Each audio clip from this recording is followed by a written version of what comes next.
We are excited to be joined by Drew Crabtree. He covers Ohio State and the Cincinnati Bengals for Last Word on Sports and is also an editor at Pro Football and Sports Network. Drew, welcome to the show. I'm happy to be here. Thanks for having me on. Yeah, excited to get your thoughts here. I want to start with Ohio State here, defending national champs, big-time program, expecting another big-time season, of course.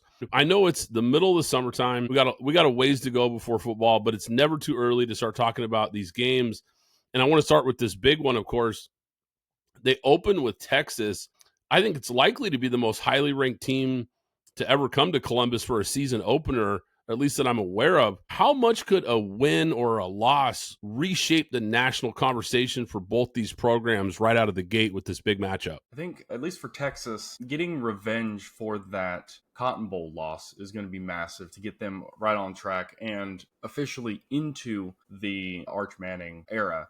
And also for Ohio State, assuming, because nothing has been official, it's the beginning of the Julian Sayin era. You know, the 5-star quarterback transfer, sort of, technically, from Alabama, because that was a weird situation. He enrolled and then transferred after a couple weeks because of Saban retiring. But a win fully entrenches either team, honestly, as national title contenders from the jump. Obviously, they're getting into the season as probably two of the top 5 teams in college football, even with Ohio State replacing 14 NFL draft picks, plus Seth McLaughlin, so 15 guys to the NFL. It's going to be interesting because obviously that Cotton Bowl was about as evenly matched as you can get when it comes to two heavyweights, blue bloods fighting it out. Obviously, Ohio State won by 2 scores, thanks to Jack Sawyer and that massive goal line stand there with the sack, scoop, and score. I think that a loss for either team obviously is not a death knell. Notre Dame lost to Northern Illinois at home, and they made it to the title game, especially with this expanded college football playoff. And now with the straight seeding, I think both teams, it's going to take probably 5 losses to knock them out of contention just because of that nice little patch that they have on their shoulder between the Big Ten and the SEC. So I think that it's going to be an awesome game. Obviously, yeah, it's going to be the most highly contested season opener, either on the road or in the Horseshoe.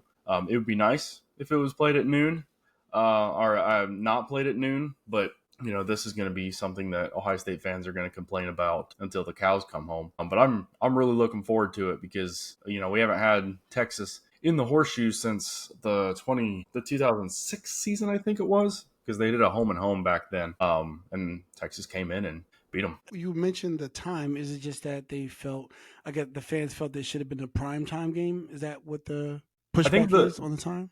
Yeah, the thing is with, obviously, you know, Ohio State fans are the most level-headed and the calmest out there in college football, and I love them so much. The you know, the lunatic fringe. But when you have a matchup of this caliber of 2 probably top 5 teams, 2 blue bloods, it's going to be week 1. You know, naturally they're gonna want a night game, and the fact that it's kicking off at noon, a lot of Ohio State fans are just annoyed with the Big Ten allowing Fox to just put it at noon. Obviously, the noon slot is their highest ranked slot. Even if it was the 3:30 slot on CBS, it's one thing. But the last game at the Horseshoe was that Tennessee game, and it was awesome. Like, I was in the press box, and I could feel how hyped up the fans were. And that was even with Tennessee objectively having a large chunk of fans there. But getting a matchup like this at night in the Horseshoe, it would have registered on the Richter scale. But obviously there's always going to be something that the beloved Ohio State fans are going to complain about in some way, shape, or form. Yeah, it almost should just be called Big Buckeye Kickoff, because that's really what Big Noon Kickoff has been. It's just been a nonstop slate of Ohio State games, it feels like. But look, that's the big brand, obviously, and with the contract with the Big Ten and wanting those big matchups, and I get it from that standpoint, but I'm with you. A night game in Columbus, Texas, it would have been electric. But I now want to talk about Ohio State's receiver room, because once again, this is the best group in the country. It seems like they have just been a factory for NFL wide receivers. What makes this group, led by Jeremiah Smith, obviously coming back, what makes this group so elite? They buy into everything that Brian Hartline is selling. Obviously, Hartline has now this laundry list of success stories. And, it wouldn't seem like much because Hartline was a good receiver at Ohio State, and then he had a nice little stint in the NFL, mostly with the Dolphins. One thing that you can obviously see is their attention to detail and route running. All these scouts are like, this guy's route running is polished. Chris Olave, one of the smoothest route runners that you saw coming out. Obviously, Emeka Ibuka this year. But he's able to build upon the foundation of he can bag these 5-star receivers and develop them into NFL guys, because anyone can sign 5-star wide receivers. I wrote an article, and it was like 12 wide receivers that were 5-star, and the only ones that ended up actually getting drafted, that were draft eligible, were from Ohio State. Anyone can recruit these kids. Not everybody can develop them. And obviously you can turn it on its head. Like Ohio State signed Jack Sawyer and Tui Moloau, and they ended up as day 2 picks. The wide receiver position, they're recruiting these kids that are 4 or 5-star, and even Olave was a 3-star, and turning them into round 1. So I think that his resume as a coach, developing these guys and getting the best out of them, speaks for itself. And I think, as insane as it is, we haven't even seen the best of Jeremiah Smith yet. Yeah, I agree with that. Even if you look in what you brought in, you're bringing in bigger receivers. You got Quincy Porter this year, who's 6'4". Bogman Miller's 6'4". You obviously have Chris Henry coming in next year, who's 6'5". So if you're talking about just the top, that's just the top end, the 4-stars, the 4 and 5 stars that we're talking about. So you're talking about Jeremiah Smith at 6'3".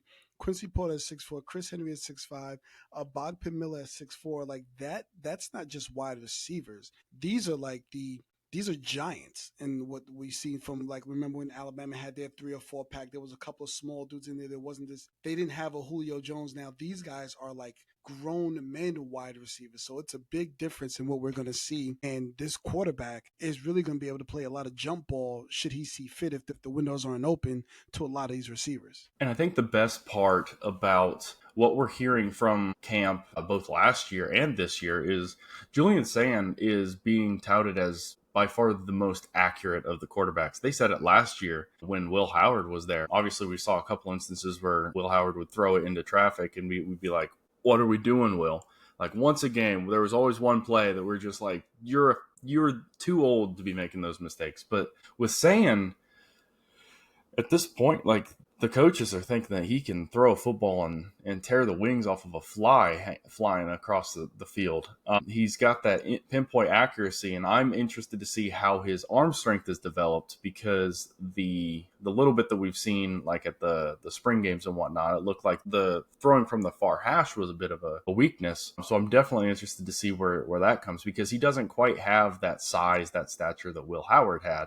But he's evidently the most pinpoint accurate guy that Ryan Day has dealt with, and he's had CJ Stroud. How do you think that affects the offense going forward? Obviously, Chip Kelly moves on to the NFL. Now you've got this new quarterback. And I was actually going to ask you about Julian Sayin and kind of what we can expect. And you kind of hit on that, very accurate passer. But how different do you think this offense looks going from a big athletic quarterback like Will Howard to Will Sayin here? How much change do you expect to see with that? So this is all predicated on whether or not Ryan Day is going to allow Brian Hartline to be the actual offensive coordinator. 2 years ago, he gave Brian Hartline the OC title and then took it right back right before the season. So I'm very interested to see where that goes and how much of Chip Kelly's system and Ryan Day's system affects what Brian Hartline wants to do. In terms of Sayin versus Howard, I imagine that it's going to be a bit more like the CJ Stroud offense, where they're not asking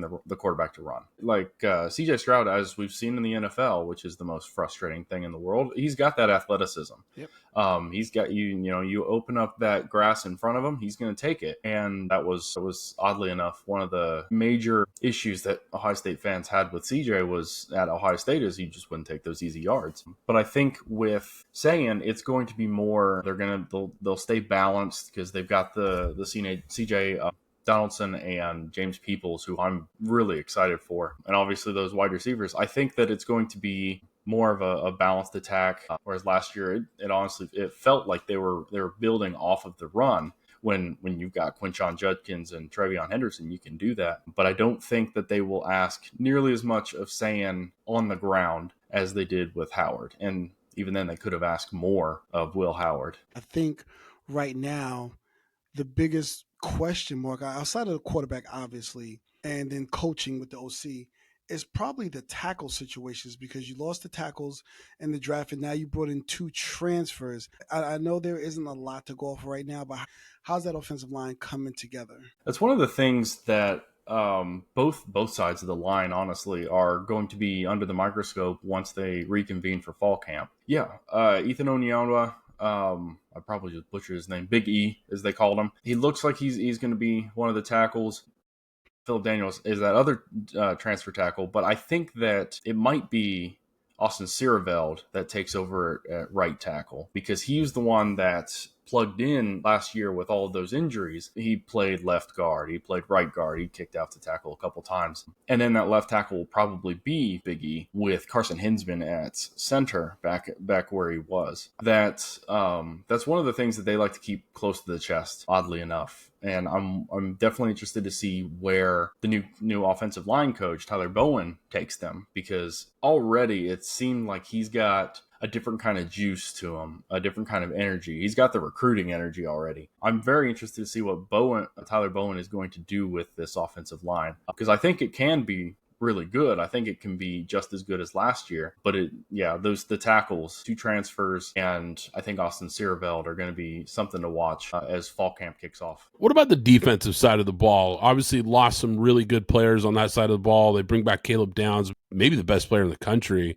Obviously, there's still a lot of talent on that side, but what can we expect from this Buckeyes defense? I think that it's fair to expect a little bit of a drop, just because Jim Knowles' defense plus all of the lost guys. At the same time, they tend to recruit defense really, really well. They've got some dudes at every level, and it's going to look like they're just reloading. Obviously, there's Caleb Downs, who's I can contend that he's the best defensive player in all of college football as a safety. Like he has the opportunity to be the top non-quarterback taken in next year's draft. But the biggest question to me is going to be that defensive line. They're replacing 4 dudes, and 3 of which were great. The biggest question is going to be how they replace those guys. I think that a guy like Edric Houston is going to become this year's breakout player. I'm very high on him. He got significant snaps last year as a true freshman, and it wasn't like just in mop-up duty. He was in there in the college football playoff getting snaps. Both of the edge positions, they took in a couple of transfers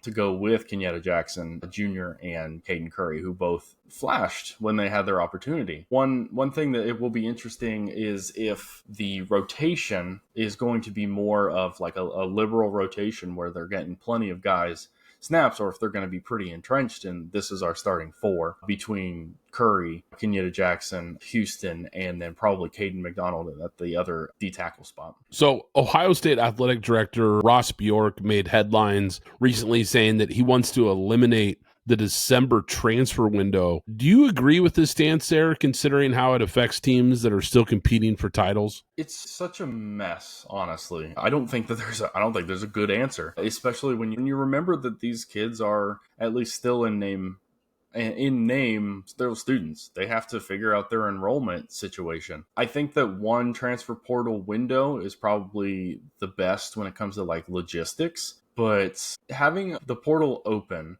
while bowl games are going on, especially while the college football playoff is going on, it's a mess. It's also a massive distraction because you're gearing up for this massive matchup, and then all of a sudden your starting right guard is off to the transfer portal, for example, or something like that. And then, of course, for smaller teams, it's the bowls outside of the college football playoff have already lost all of its meaning, and now some with players transferring or opting out for the NFL draft, which I don't blame them. But one window is probably for the best. Obviously, the issue that you run into is if you do the transfer portal for 2 weeks after the national title game, you've already started your spring semester for school. So I definitely understand the frustration, because it was annoying to see some of the Ohio State guys jumping into the portal or saying they were going to, but still be with the team. But at the same time, like logistically, I don't think that there's a good way of going about this without tampering. because if a guy jumps into the transfer portal in mid-January, then they're going to be behind an entire semester. Obviously, the new school will figure out a way to get him caught up. But one window is probably for the best, but I'm willing to say that I'm not smart enough to figure out the answer for that one. So Ohio State finished with the number 4 recruiting class in the country for 2025, according to 24/7 Sports. They're bringing in 3 5-star prospects, 18 4-stars. Can you tell us about this talented group of freshmen and which names do you think are most likely to make an early impact this season?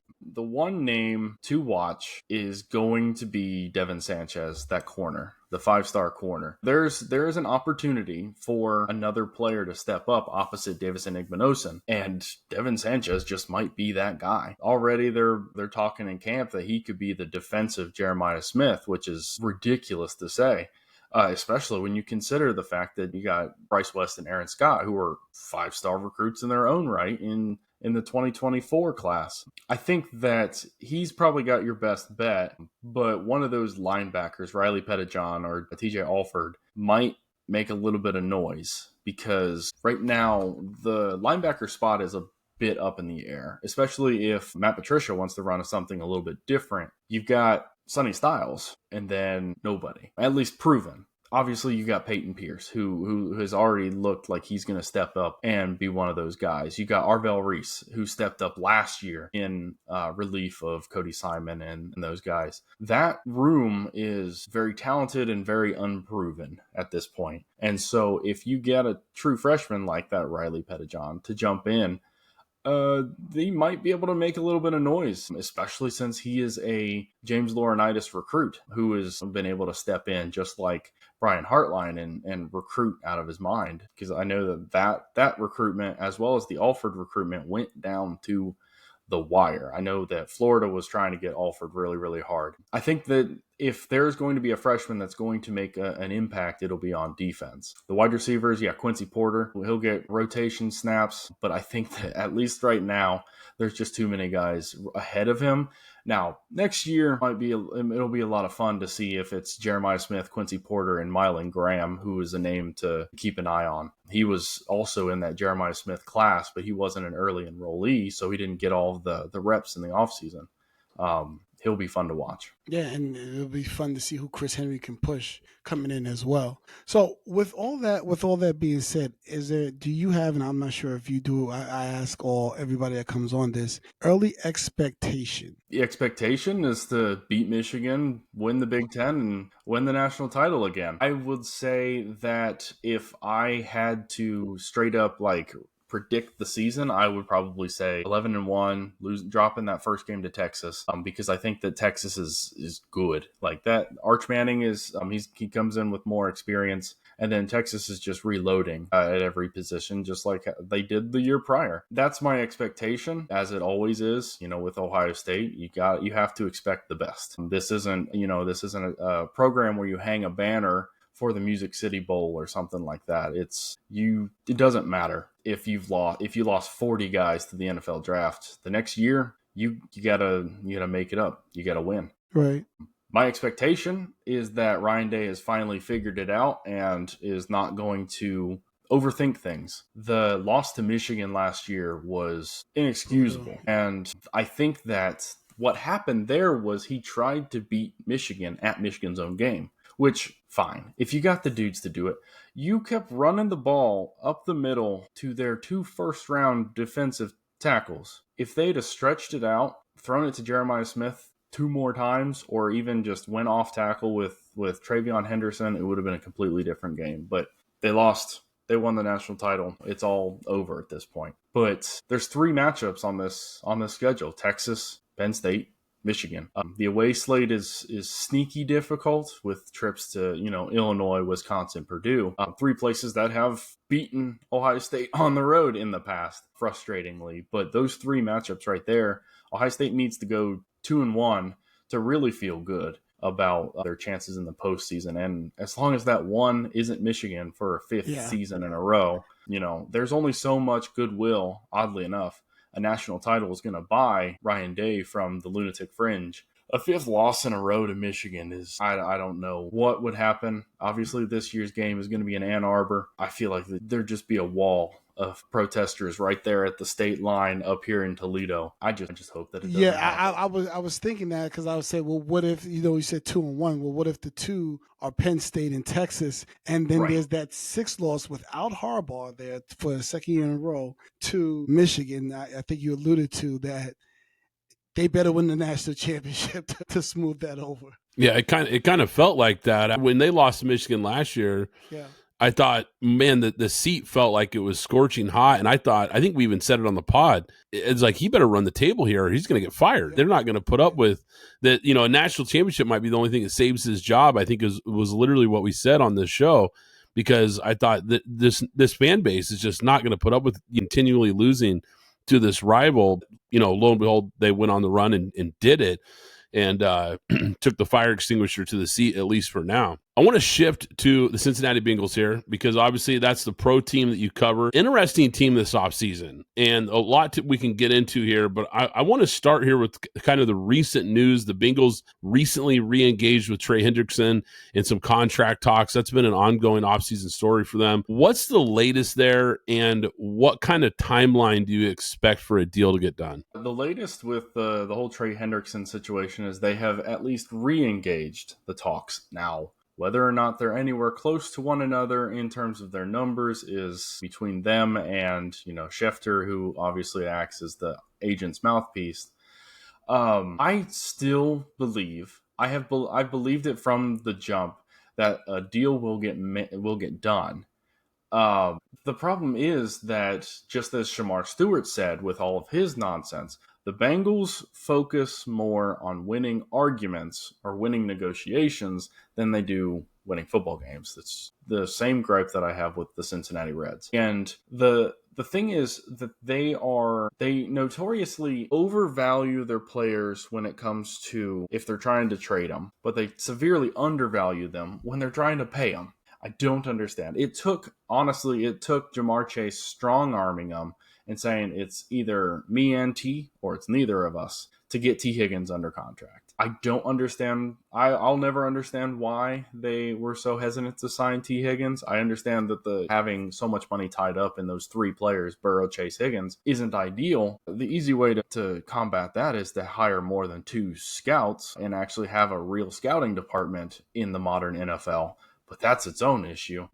I still think that Trey Hendrickson gets re-signed or extended. It wouldn't surprise me if it's only 2 years. I think that Trey is probably looking for as many years as humanly possible just so that he can have that security. I do think that his agent isn't doing him any favors in general, because obviously he signed that 1-year extension, which went through this year, last offseason. And why? I don't understand why you would do that. It's just 1-year deal. So I do think that a deal will get done. I think that the Bengals really need to just swallow their pride and take care of it. I do understand that the cliff when it comes to aging edge rushers is steep, and Trey is now on the wrong side of 30, which the Bengals notoriously do not like paying guys when they're past that 30th birthday. I do expect a deal to get done. And if we're going to see this drag out, I wouldn't be surprised if it goes into the preseason, which is going to be the most annoying thing in the world, because he's going to have to ramp up and be ready for week 1 at Cleveland. You alluded to Shemar Stewart, which is another story unto itself with what they're doing in terms of this language wasn't in any of the previous, I believe, 5 rookie contracts, and now all of a sudden they're doing it with him. I don't understand why they're doing it with him. Me and Brad, though, we may not have liked the player so much, but we didn't hear any character issues that would cause this to even come up in the first place. So have there been any inclination of why the Bengals are doing this? I don't understand it either, honestly. I don't understand it. Nobody that I talk to, listen to, read understands why they're digging so hard into this issue. If there are concerns about whether or not he's going to be able to produce because he wasn't able to produce at Texas A&M, why did you draft him 17th overall? That would be my question. You drafted him 17th overall because you think that he is the 17th best player in the draft. There's a reason for that. So trying to add this language that nullifies future guarantees if he screws up off the field or whatever is asinine. Because yeah, like you said, I don't think that it doesn't seem like there are any character issues. We're not looking at another Jermaine Burton or Jackson Carman. He didn't produce in terms of like sacks and so on at Texas A&M. But if that was your concern, why did you draft him there? That's my whole thing. And like this just seems like the dumbest fight that they're picking, because obviously they didn't have it with Amarius Mims, who came into the league beat up because he was dealing with his injuries. I would understand if they tried to put that language in there if he missed 10 games in a season or something like that. It doesn't make any sense to me. I didn't like the pick, but at this point, there's no point in squabbling over it because it's done. He's a Bengal, or at least he will when he signs. But they just need to get this done because it's just making things so much more difficult, especially with the Trey Hendrickson stuff, because now you're looking at the two best edge rushers on the team are not practicing. You got Joseph Osai and you got Miles Murphy, neither of which have been able to play up to the hype that was surrounding them when they picked. I loved the Joseph Osai pick, and it hasn't panned out yet. I didn't like the Miles Murphy pick, and we're still dealing with that. But trying to add this language just seems like they are, as Shemar said, just trying to win arguments instead of win football games. Yeah, and I think it's really damaging, like you said, for not only this defense going into the season, but I think it's really damaging for his development as a young player and learning this new scheme and being ready to go for week one. So, yeah, not an ideal situation at all for the Bengals in that regard. So speaking of rookies, though, what have you seen so far from the Bengals rookie class, obviously outside of Stewart? Who has you excited in this class? The two guys that I'm excited for are the second and third round picks. Demetrius Knight, who, yeah, I didn't like the pick because he's a 37-year-old linebacker, but the guy has the intangibles that you want, especially as a leader on defense. When you place him next to Logan Wilson, I'm going to be a lot more confident in that part of the defense because, they got rid of Jermaine Pratt, who, while he was a leader and he did lead them in tackles, he also led them in missed tackles. But Demetrius Knight, when he gets signed, I'm very interested. And then Dylan Fairchild. It looks like, as of right now, he's their left guard. Personally, I would probably put him at right guard and then let Cordell Volson and whomever battle it out, because I really don't want to see Cody Ford or Lucas Patrick at right guard. But that's, it is what it is. Dylan Fairchild, big dude. He looks the part of an NFL offensive lineman, and I'm definitely looking forward to that, because the Bengals guards last year were the worst in the NFL. Alex Kappa won the triple crown of being the worst guard in the NFL, and then Cordell Volson hit his ceiling as a rookie, which was fine as a rookie, but he hasn't been able to develop past that. And as we've seen with Burrow's career to this point, you can't do as much as you should. I don't want to say you can't do much with a bad offensive line, because he threw for the most yard. He led the league in yards and touchdowns last year, and he's played at an MVP level when he's healthy, even with a garbage offensive line. Putting Dylan Fairchild in there, ideally, raises the floor at the very least of that offensive line. And I'm very interested to see how Scott Peters addresses that offensive line in general, but especially with that third round pick out of Georgia. So we've been hearing about the offensive line since since the Super Bowl run, and Joe Burrow got sacked 10 times. Well, that whole year, but really everybody was watching that game where he got sacked 10 times, and it was, brutal. And then however you want to look at the last play of the Super Bowl, where, when Aaron Donald broke through. I mean, at the end of the day, it's Aaron Donald. So two-part question. One is the fact that I think they've addressed, now they may not have drafted the right people. Amarius Mims, I think Jordan Wills, there's been a bunch of people, but at some point, and there's also been money, like they made the move for Alex Kappa. They tried everything. At some point, coaching has, from my perspective, coaching has to step in and say, hey, listen, we're drafting all these guys. We're signing the big guys. We're trading for guys with names that have done something in this league or looked like they've done something. At some point, coaching has to step up. And then two, were you as surprised as us that Cincinnati didn't go all defense in this draft? So for the first thing, absolutely. Coaching definitely needed to step up, and that's why they got rid of their offensive line coach, Pollock. They got rid of Pollock after last year, as they should have. But the thing is with the Zac Taylor era is that the offensive line has been an abject disaster since he got on board. It started with Jim Turner, which was the worst hire that he could have ever made.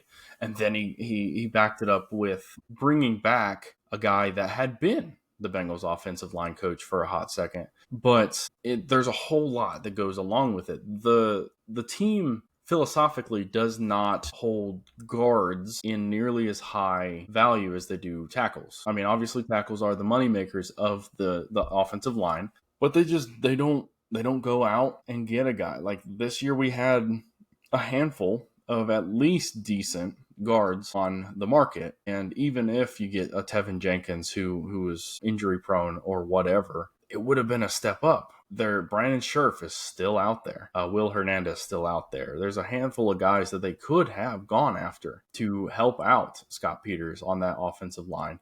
But they just suck at drafting offensive line in general. Like, Jonah Williams is the best offensive lineman that they've drafted since Russell Bodine, Clint Bowling, one of those guys. It's been a mess, just in one way, shape, or form. And it's just, the coaching needs to be better. What was that second? That was the second question. The second one was about the draft, because once I don't even want to say you double down, you actually triple down, because if you throw Mike Gesicki in there, that's three, pass catches that you triple down on. You just paid the bigger money to the other two. And then you go in the first round defense, second round defense, then one more defensive player in the last four picks. And from my perspective, none of them was in the defensive backfield, where I think you need some help as well. So it was just, I thought this was going to be a draft. I know myself and Brad talked about in the pod that I expected them, with what they did on offense in free agency, to really go all the way in on defense in this draft. And I was just surprised when we got to the third round, they went offense and then proceeded to go offense in two other rounds after, and only defense once. They only had the 6 picks, and that's why leading up to the draft, I knew that Shemar Stewart was going to be on the board.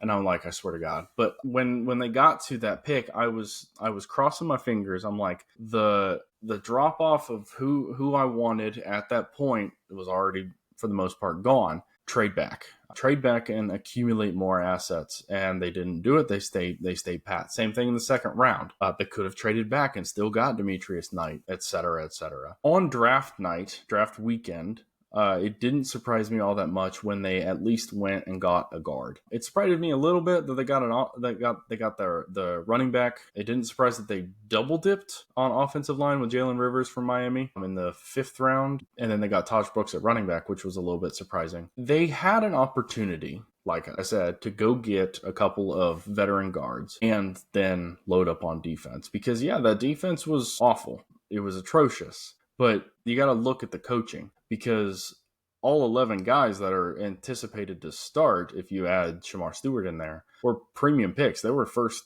3 rounds. Miles Murphy was first round. Trey Hendrickson was I believe 3rd round for the Saints. You had Chris Jenkins. You got Logan Wilson, Dax Hills, Cam Taylor-Britt, Jordan Battle, etc. All these guys, they or the Saints used a premium draft pick on these guys, and at some point they got to pan out. So I think that they probably could have used a couple more dart throws just to try and supplement, obviously all of the issues that they had on that side of the ball. But I think that they are going with the approach that the Reds like to go when it comes to the trade deadline, is we're getting a guy back from injury. That's as good as a trade. They're going to get DJ Turner and Dax Hill back from injury, which to them seems good enough.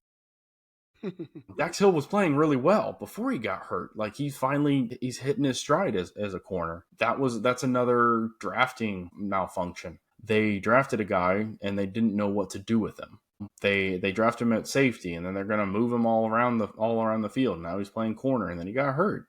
They don't know what to do with him. I don't think they know what to do with Miles Murphy, to be honest. The thing is with the Bengals, for me, is they need to modernize what they do when it comes to scouting. They don't have very many scouts. Right. They have a tiny scouting department. They lost one of their scouts. They hired 2. So I think that brings up their grand total to 3. And like, in all my time at the Horseshoe, I don't think that I saw a Bengals scout at any of the games. It's just they need to do a lot of things when it comes to catching up with the rest of the league, but especially when it comes to scouts and college scouts, because you can draft guys with high RAS scores. It doesn't matter if they can't play football or if you can't develop them into good football players. So I'm really hopeful that Al Golden is able to take advantage of this, because Lou Anarumo, it seems, was really, really good at getting the most out of his free agent veterans.